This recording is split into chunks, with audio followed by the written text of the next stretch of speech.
Hello students, आज हम लोग रेशियो एनालिसिस में नेक्स्ट टॉपिक देखेंगे टर्न ओवर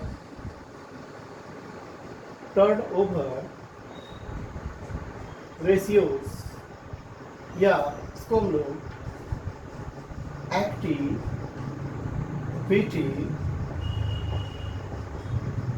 रेशियोज भी कहते हैं। आज हम लोग देखेंगे, प्रीवियस क्लास में मैंने आप लोगों को प्रॉफिटेबिलिटी रेशियो के बारे में बताया था on the basis of capital employed और इन्वेस्टमेंट। आज हम लोग टर्नओवर रेशियो को समझने का प्रयास करेंगे कि टर्नओवर रेशियोज जो होते हैं वो किस तरह के होते हैं, है ना। टर्नओवर रेशियो को एक्टिविटी रेशियो भी बोला जाता है। ये जो रेशियो होते हैं इसके बारे में मैंने आपको इंट्रोडक्शन क्लास में बताया था कि रेशियो जो होते हैं वो उनको 3 भागों में मैंने क्लासीफाई किया था। फर्स्ट प्रॉफिटेबिलिटी रेशियो, नेक्स्ट यानी second turnover ratio, and third financial ratio. तो आज हम लोग सेकंड नंबर में हैं। इसके पहले मैंने आप लोगों को प्रॉफिटेबिलिटी रेशियो के बारे में बताया था, on the basis of net sales वाले पोर्शन को बताया था, और मैंने बताया था profitability ratios on the basis of capital employed. आज हम लोग सीखेंगे टर्नओवर रेशियोज के बारे में। टर्नओवर रेशियोज को एक्टिविटी रेशियो भी बोलते हैं। इसके जो आइटम्स होते हैं ये रिलेटेड होते हैं, ट्रेडिंग अकाउंट से रिलेटेड भी हो सकते हैं, प्रॉफिट एंड लॉस अकाउंट से रिलेटेड भी हो सकते हैं, और इसके साथ साथ एंड बैलेंस शीट से रिलेटेड भी हो सकते हैं। Okay, activity ratios, turnover ratios के जो आइटम्स होंगे वो कहीं ना कहीं हम लोग उसमें देखेंगे कि वो ट्रेडिंग अकाउंट से भी रिलेटेड हो सकते हैं, वो प्रॉफिट एंड लॉस अकाउंट से भी रिलेटेड हो सकते हैं, और वो बैलेंस शीट से भी रिलेटेड हो सकते हैं। नेक्स्ट बात मैंने बताई थी, इसमें बताया था मैंने कि इसका रिजल्ट हमेशा टाइम्स में आता है। टाइम्स में टर्नओवर का मतलब ही टाइम्स होता है। कितने टाइम्स है टर्नओवर आपके। यहाँ पर आपसे पूछा जाएगा कि स्टॉक का टर्नओवर कितने टाइम्स है। आप जो बिजनेस में स्टॉक में जो पैसा हम लोग इन्वेस्ट करते हैं, कंपनी स्टॉक में जो अपना पैसा इन्वेस्ट करती है, तो उससे पूछा जाएगा कि वो जो पैसा इन्वेस्ट हुआ कितने टाइम्स में वो उसका टर्नओवर हुआ, वो टर्नओवर कितने टाइम्स में हुआ। तो अब हम लोग देखेंगे इसमें कि किस तरह से टर्नओवर रेशियोज के फॉर्मूला को हम लोग किस फॉर्मेट पर लेकर चलेंगे, उसका स्ट्रक्चर क्या होगा। अगर स्ट्रक्चर को फॉलो कर लेंगे तो हम लोग फार्मूला ईजिली बना लेंगे। ईजिली, एकदम ईजी टॉपिक है ये। अगर आप स्ट्रक्चर समझ लेते हैं तो आपको फार्मूला याद करने की कोई आवश्यकता नहीं है। तो इसका जो रिजल्ट आएगा ये किस में आएगा, टाइम्स में आएगा। इसका जो स्ट्रक्चर होता है उस पर अगर मैं चर्चा करूं तो आइए सबसे पहले हम लोग स्ट्रक्चर समझते हैं।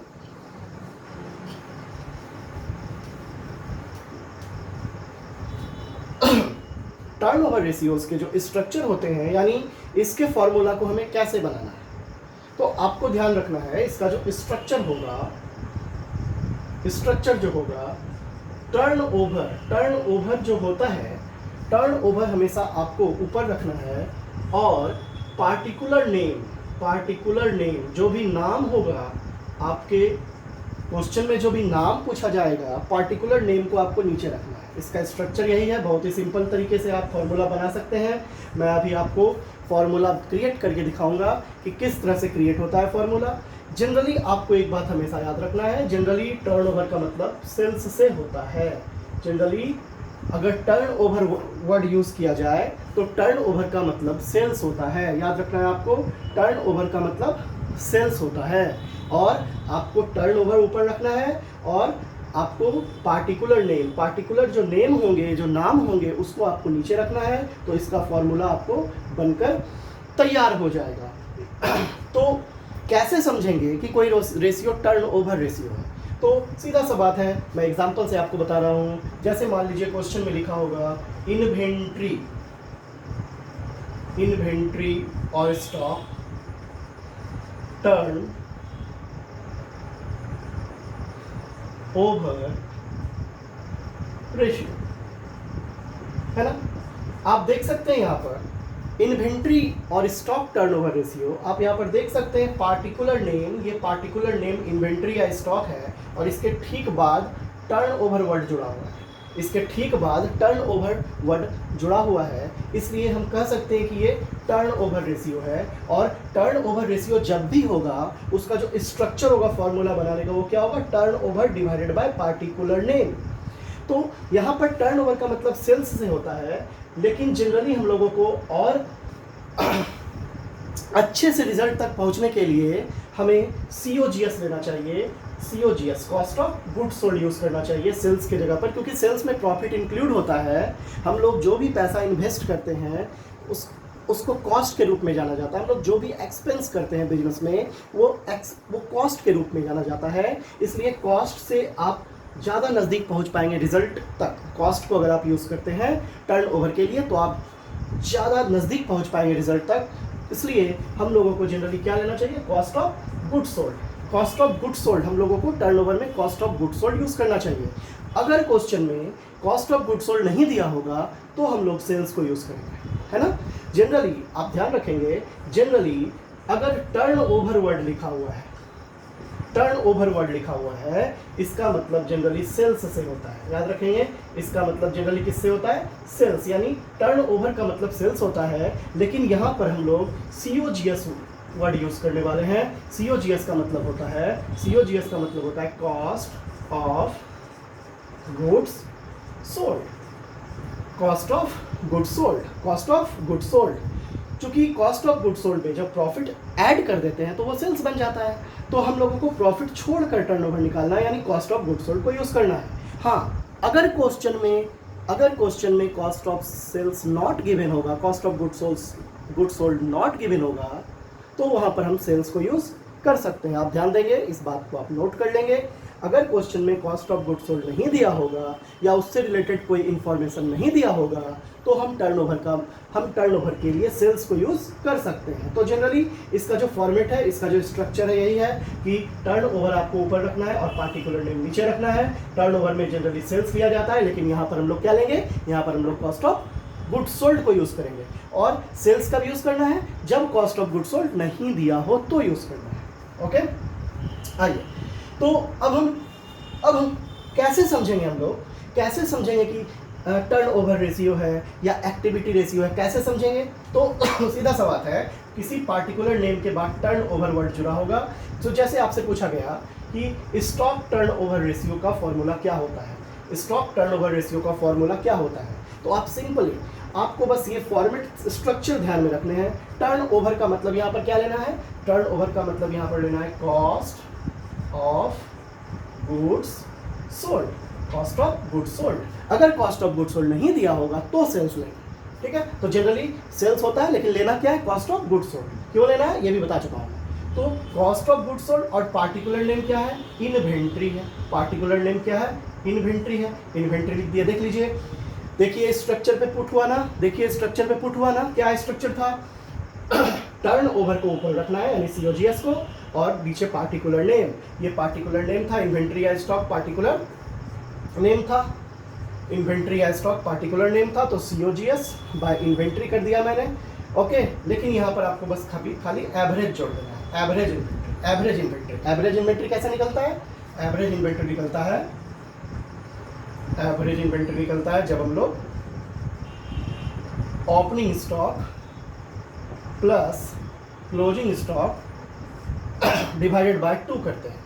तो आपको ध्यान रखना है, आपको एवरेज इन्वेंट्री लेना है, एवरेज स्टॉक लेना है। पार्टिकुलर नेम क्या था, पार्टिकुलर नेम क्या था, पार्टिकुलर नेम इन्वेंट्री था और आपका टर्नओवर सेल्स होता है जनरली, लेकिन हम लोग को यहाँ पर क्या लेना है, कॉस्ट ऑफ गुड्स सोल्ड। तो cost of goods sold by particular name inventory, inventory में एवरेज जोड़ देना है। तो एवरेज इन्वेंट्री यानी फॉर्मूला क्या बन गया, cost of goods sold by average inventory. और एवरेज कैसे निकाल सकते हैं, जब ओपनिंग स्टॉक और क्लोजिंग स्टॉक को ऐड करके 2 से डिवाइड कर दें। ओके, नोट करिए।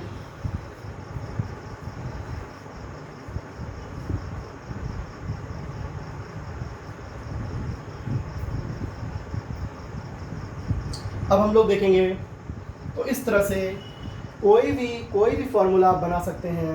Suppose fixed assets turnover, fixed assets turnover ratio, क्या होगा फॉर्मूला, इजीली आप बना सकते हैं। फिक्स्ड एसेट्स टर्नओवर रेशियो, तो टर्नओवर का मतलब यहाँ पर क्या होगा, COGS बाय पार्टिकुलर नेम क्या है, पार्टिकुलर नेम है फिक्स्ड एसेट्स, पार्टिकुलर नेम क्या है, fixed assets, particular name fixed assets है। और COGS, अगर COGS से रिलेटेड इंफॉर्मेशन ना हो या COGS नहीं दिया हो तो ही हम लोग सेल्स को यूज करेंगे। आगे और भी आप ले सकते हैं, जैसे इसको साफ करता हूं मैं,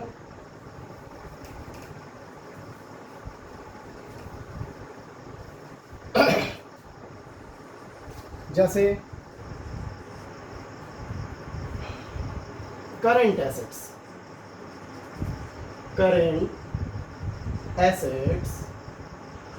turnover ratio, current assets turnover ratio, यहां पर भी वही चीज क्या होगा, COGS cost of goods sold by particular name क्या है, current assets. Next total assets turnover ratio,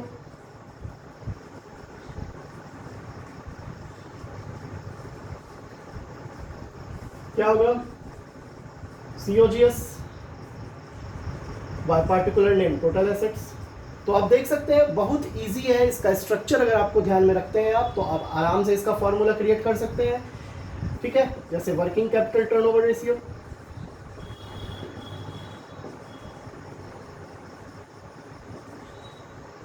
क्या होगा, COGS बाय वर्किंग कैपिटल। और वर्किंग कैपिटल आप लोग निकालने जानते ही होंगे। वर्किंग कैपिटल कैसे निकलता है, जब हम लोग करंट एसेट्स में माइनस कर दें करंट लायबिलिटी, करंट एसेट्स में जब करंट लायबिलिटीज को माइनस कर दिया जाता है तो वर्किंग कैपिटल निकल जाता है। तो इस तरह से आप देख सकते हैं कि टर्नओवर रेशियोज कितने इजी होते हैं, स्ट्रक्चर बस ध्यान में रखना है, अपने आप आपका ये फॉर्मूला क्रिएट हो जाएगा। टर्नओवर का मतलब होता है टाइम्स में, कितने टाइम्स में टर्नओवर हो रहा है, यानी हमारे स्टॉक से कितने टाइम्स में हम टर्नओवर कर पा रहे हैं, कितने टाइम्स में टर्नओवर कर पा रहे हैं, फिक्स्ड एसेट्स को कितने टाइम्स में टर्नओवर कर पा रहे हैं, है ना। तो इस तरह से आप समझ सकते हैं कि बहुत ईजी होता है, आप इसको नोट करें। अब मैं आगे बता रहा हूँ।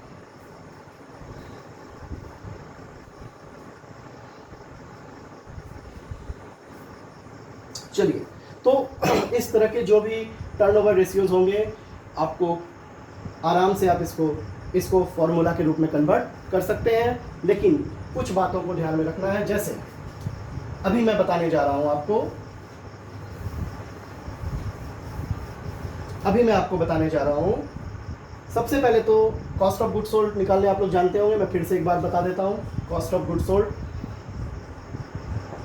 कॉस्ट ऑफ गुड्स सोल्ड कैसे निकलता है, तो दो तरीके से, सेल्स माइनस ग्रॉस प्रॉफिट, और दूसरा तरीका ओपनिंग स्टॉक प्लस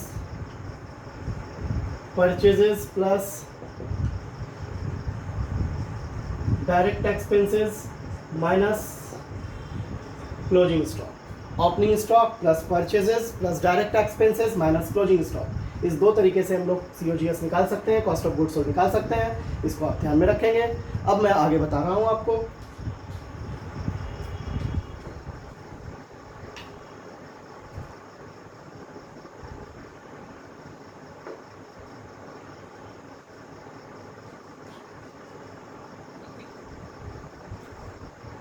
चलिए, तो आगे देखते हैं अब हम लोग को क्या करना है। अब आपको बस ध्यान देना है कि अभी तक मैंने टर्नओवर रेशियोज जो आपको बताए वो तो आपने आराम से स्ट्रक्चर पर पुट किया, COGS बाय पार्टिकुलर नेम, आपका वो टर्नओवर रेशियो तैयार हो गया।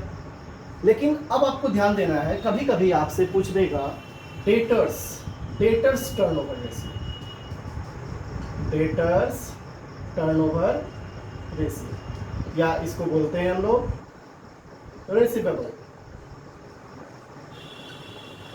Receivable turnover ratio. Okay, debtors turnover ratio या रिसीवेबल टर्नओवर रेशियो, तो आपको ध्यान देना है कि डेटर्स या रिसीवेबल टर्नओवर रेशियो में आपको ध्यान देना है कि सीओजीएस से काम नहीं चलने वाला, क्योंकि कहीं ना कहीं डेटर्स का मतलब क्या होता है?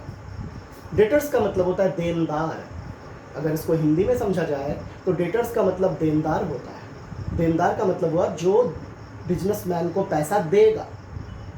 और कौन देता है बिजनेसमैन को पैसा? बिजनेसमैन को कौन देता है पैसा? सपोज एक बिजनेसमैन है और इसने बी नाम के कस्टमर को क्रेडिट सेल्स किया ₹10,000।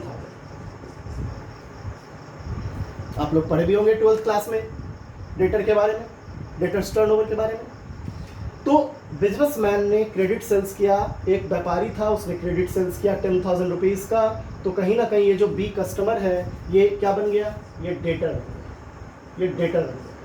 बन गया ना, डेटर देनदार बन गया, देने वाला बन गया। अब सीधा सा बात है कि आप यहाँ पर समझ सकते हैं कि डेटर का ओरिजिन कहाँ से हुआ। डेटर का ओरिजिन हुआ क्रेडिट सेल से। हम जितना ज़्यादा क्रेडिट सेल करेंगे हमारा डेटर उतना ज़्यादा है ना। अगर हम 10,000 का सामान उधार बेचते हैं तो देनदार 10,000 के हुए। अगर हम 20,000 का सामान उधार बेचते हैं तो देनदार 20,000 के हुए। तो कहीं ना कहीं डेटर का जो ओरिजिन होता है वो कहाँ से होता है? क्रेडिट सेल्स से। तो हम जितना ज़्यादा क्रेडिट सेल्स करेंगे हम उतना ज़्यादा हमारा डेटर क्या होगा? क्रिएट होगा, है ना। तो यहाँ पर आपसे पूछा जा रहा है कि डेटर्स टर्नओवर रेशियो, यानी आपका डेटर्स से, आपके जो डेटर्स हैं यानी जो बी जो है, जो कस्टमर है जिसको आपने उधार सामान बेचा था, बहुत सारे कस्टमर्स होंगे ऐसे जिसको कंपनी ने उधार सामान बेचा होगा। तो यहाँ पे पूछा जा रहा है आपसे डेटर्स टर्नओवर रेशियो कि आपके जो डेटर्स हैं उनसे आप कितने टाइम्स में टर्नओवर कर ले रहे हैं, यानी आप पैसा वापस ले पा रहे हैं, कितने टाइम्स में आप उनसे पैसा ले पा रहे हैं। तो उसके लिए हमें क्या करना पड़ेगा? उसके लिए हमें करना पड़ेगा कि सीओजीएस से काम चलने वाला नहीं है। तब वहाँ पर हमें करना पड़ेगा कि डेटर का ओरिजिन किससे हुआ? Credit sales. तो उसके लिए हमें करना पड़ेगा नेट क्रेडिट सेल्स इसका टर्नओवर होगा और डिवाइडेड बाय डेटर्स या रिसीवेबल्स। लेकिन यहाँ पर आपको वही वर्ड जोड़ देना है, एवरेज डेटर और रिसीवेबल्स। एवरेज कर देना है। एवरेज कैसे निकलता है पता ही होगा, opening debtor plus closing debtor. Average debtor या रिसीवेबल कैसे निकलता है?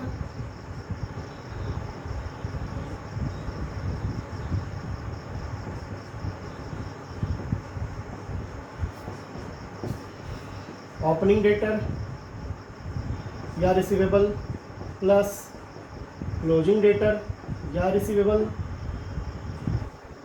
Divided by 2। तो सीधा सा बात है, हम जितना ज़्यादा उधार सामान बेचेंगे उतना ज़्यादा हमारा डेटर क्रिएट होगा और हम अपने डेटर से कितने टाइम्स में पैसा ले पा रहे हैं, यही होता है डेटर्स टर्नओवर का मतलब। तो जितना ज़्यादा हम जितना भी क्रेडिट सेल्स हम कर रहे हैं और एवरेज जो हम डेटर से ले रहे हैं अगर उससे डिवाइड कर दें तो टाइम्स में आपके सामने रिजल्ट आ जाएगा कि क्या टाइम्स होगा डेटर्स टर्नओवर। तो ये आपको क्या बताया? अगर डेटर्स टर्नओवर रेशियो हम लोग कैलकुलेट करते हैं, निकालते हैं, तो ये हमें बताता है कि डेटर्स से हम कितने बार में पैसा ले पा रहे हैं, कितने टाइम्स में हम टर्नओवर कर पा रहे हैं, है ना। लेकिन ये पीरियड नहीं बता पा रहा है। इसलिए यहाँ पर अभी कभी कभी आपसे पूछा जाएगा, इसलिए कभी कभी यहाँ पर आपसे पूछा जा सकता है, पीरियड पूछा जा सकता है, average collection period. Average collection period. Collection किससे होता है? कलेक्शन किससे होता है? डेटर से। कलेक्शन मतलब हुआ संग्रह करना, कलेक्ट करना, पैसा लेना। किससे लेंगे? डेटर से लेंगे। जो हमारे डेटर्स होंगे वो हमें पैसा देंगे। तो यहाँ पर आपसे पूछा जा रहा है कि आपके कलेक्शन का पीरियड क्या है। आप जो डेटर से कलेक्ट करते हैं पैसा, आप जो अपने डेटर से यानी जिसको आपने क्रेडिट सेल्स किया है जिन लोगों को, उनसे जो आप पैसा कलेक्ट करते हैं तो कितने टाइम्स में करते हैं, टर्नओवर क्या है, तो ये तो बता दिया डेटर टर्नओवर रेशियो। लेकिन पीरियड अगर आपसे पूछ लिया जाए कि कितने कितने दिन पर करते हैं या कितने कितने मंथ में करते हैं या कितने कितने वीक में करते हैं, तो आपको निकालना पड़ेगा एवरेज कलेक्शन। कलेक्शन जब भी हो, कलेक्शन का मतलब डेटर से है। तो आपको करना क्या है? आपको बस डेटर्स टर्नओवर वाले फॉर्मूला को उलट देना है। रिवर्स कर देना है। क्या कर देना है? रिवर्स कर देना है। देखिए, net credit sale by average debtor है, तो आपको कर देना है एवरेज डेटर्स या receivable divided by net credit sales. और अगर आपको मंथ में निकालना है तो 12 से इंटू कीजिए, अगर आपको डेज में निकालना है 365 से कीजिए, अगर आपको वीक में निकालना है 52 से इंटू कीजिए। क्योंकि एक साल में कितने वीक होते हैं? 52 वीक होते हैं। एक साल में कितने दिन होते हैं? तो 365 दिन होते हैं। एक साल में कितने मंथ होते हैं? तो 12 मंथ होते हैं। ये मंथ हो गया, ये डेज हो गया, ये वीक हो गया। तो इस तरह से आप एवरेज कलेक्शन पीरियड निकाल सकते हैं। नेट क्रेडिट सेल कैसे निकलता है? तो आप लोग सबको पता होगा। नेट क्रेडिट सेल निकलता है total credit sale, total credit sales minus sales return.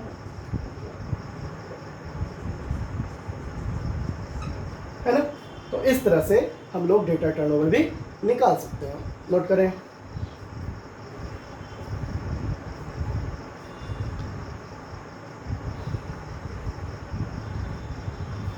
आइए आगे देखते हैं।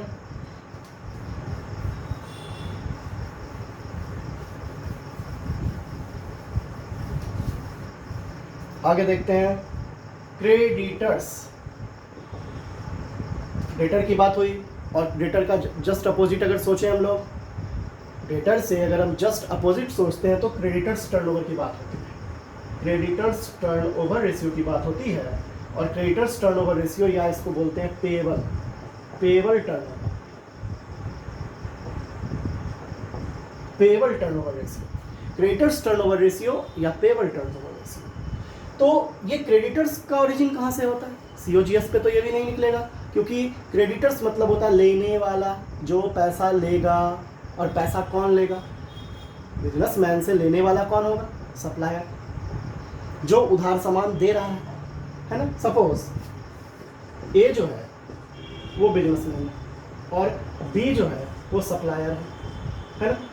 और ये क्या कर रहा है? बी क्रेडिट, ए क्या कर रहा है? बी से क्रेडिट परचेज कर रहा है।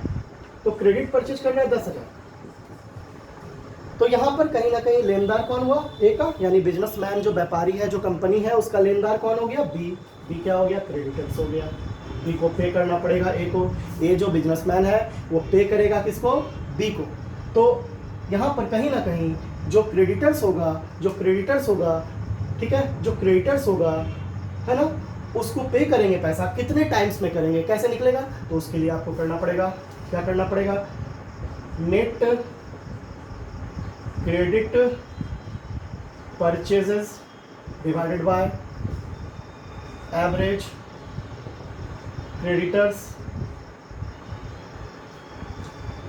या पेबल्स, पेबल्स। तो इस तरह से आप आराम से ये भी निकाल सकते हैं कि क्रेडिटर्स को आप कितने टाइम्स में पैसा दे पा रहे हैं। तो इस तरह से आप निकाल सकते हैं इसका भी टर्नओवर। और इसी से रिलेटेड आपको पीरियड पूछ दिया जाएगा। जैसे हम लोग निकाले थे डेटर वाले में एवरेज कलेक्शन पीरियड, तो यहाँ पर आपसे पूछ दिया जाएगा average payment period. Average payment period यानी पेमेंट का मतलब क्या होता है? पेमेंट का मतलब लेनदार होता है, क्रेडिटर्स होते हैं, सप्लायर्स होते हैं, जिसको आप पैसा देंगे, ठीक है, वही लेनदार होगा। तो ठीक आपको डेटर से उल्टा सोचना है क्रेडिटर्स में। तो डेटर का ओरिजिन क्रेडिट सेल्स, तो क्रेडिटर का परचेज, सेल्स का उल्टा परचेज होता है ना। तो ये भी हम लोग उल्टा करके निकाल सकते हैं, इसको रिवर्स करके निकाल सकते हैं। जैसे डेटर वाले में निकाले थे हम लोग, पेमेंट का मतलब क्रेडिटर से है, तो क्रेडिटर टर्नओवर वाले फॉर्मूला को उलट देना है। एवरेज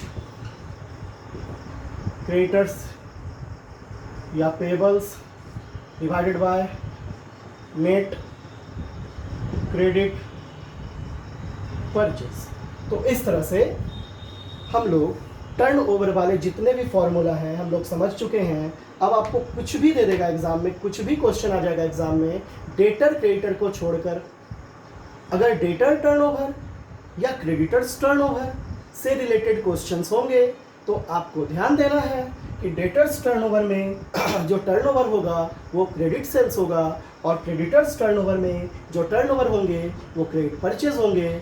लेकिन डेटर्स और क्रेडिटर्स को छोड़ करके जितने भी आइटम्स होंगे, उसका जितने भी आपसे रेशियो से रिलेटेड क्वेश्चंस किए जाएंगे, टर्नओवर रेशियो से रिलेटेड, जैसे स्टॉक टर्नओवर रेशियो, तो आपको सीधा कर देना है COGS, cost of good sold by average stock, fixed assets turnover, cost of good sold by fixed assets.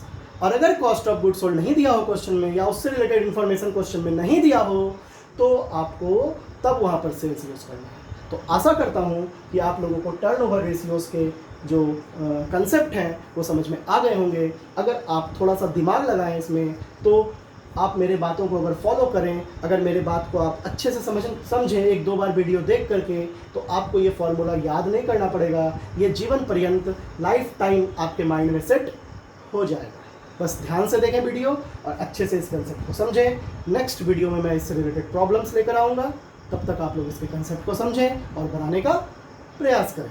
Thank you.